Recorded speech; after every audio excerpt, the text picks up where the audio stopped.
उत्तर प्रदेश के चुनाव और मायावती जी की कुंडली। इस वर्ष मायावती जी की कुंडली में ग्रह नक्षत्र क्या कह रहे हैं, यह मैं आपको बता रही हूँ मुक्ता ज्योतिष समाधान केंद्र की ओर से। मायावती जी का जन्म कर्क लग्न में हुआ था, जिसका स्वामी चंद्र है और इनकी राशि मकर है। अब यदि राशि का वर्णन लिया जाए तो इनकी राशि में 26 जनवरी से शनि की साढ़ेसाती प्रारंभ हो रही है और सप्तम में सूर्य बुध और चंद्र रहने से जब साढ़ेसाती चलेगी तो थोड़ी तनाव कलह की स्थिति को निर्मित करेगी। इसके बाद मायावती जी ने पढ़ाई के बारे में यदि इनका विचार किया जाए तो इन्होंने कानून की पढ़ाई की। अब कानून की पढ़ाई क्यों की, इसलिए मैंने पहले भी अनेक कुंडलियों में वर्णन किया है कि जिसकी कुंडली में गुरु की महादशा आ जाती है और यदि राहु और गुरु का संबंध विद्या स्थान से या द्वितीय स्थान से या शुभ ग्रहों का संबंध द्वितीय स्थान से हो जाता है, जो बोलने में चतुर रहते हैं, तो इसके कारण से इस योग के कारण से जातक कानून जैसी विद्याओं में महारत हासिल करता है। इसी कारण से इन्होंने LLB की पढ़ाई की और वकील बनी है। और राजनीतिक जीवन भी इनका अच्छा रहा, क्योंकि इनका जो दशमेश है वह मंगल है और मंगल स्वराशि का होकर के पंचम स्थान में बैठा हुआ है।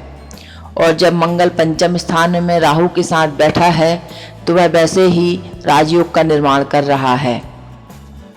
और इस मंगल ने अपनी दशा अंतरदशा में पूर्ण शुभ फल दिया। जब इनको शनि की महादशा चल रही थी 2007 में, तो शनि में जब मंगल का अंतर आया तब इन्होंने पूर्ण बहुमत से चुनाव जीता। इसके बाद जब शनि महादशा में गुरु का अंतर आया तो गुरु इनका षष्ठेश था और षष्ठेश होकर बकरी रहने के कारण इन्हें 2012 के चुनाव में हार का सामना करना पड़ा था।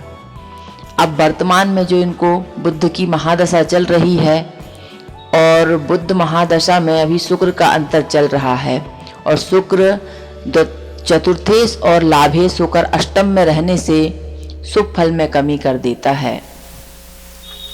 तो वर्तमान में शुक्र ही मेन कारक है, जो लग्न का और कार्य क्षेत्र का कारक मंगल को भी प्रभावित कर रहा है, क्योंकि मंगल भी शुक्र को देख रहा है। इस प्रकार से शुक्र अष्टम में रहने से जो भी मान पद के शुभ फल प्राप्त होते हैं उसमें थोड़ी न थोड़ी वो हानि अवश्य कर देता है। वर्ष फल में गोचर विचार किया जाए तो गोचर में शनि भी सप्तम में आ रहा है और इसके बाद जो वर्ष फल में मुंथा का विचार किया जाता है। इस वर्ष फल में मायावती जी को चतुर्थ मुंथा आ रही है। चतुर्थ मुंथा रहने से यह भी कार्यों में विघ्न बाधाएं और कलह उत्पन्न कर देती है। इस प्रकार से यह साल मिला जुला फल इनको करेगा और जो राजनीतिक हलचल है उसमें कठिन प्रयासों के बाद ही सफलता संभावित होगी।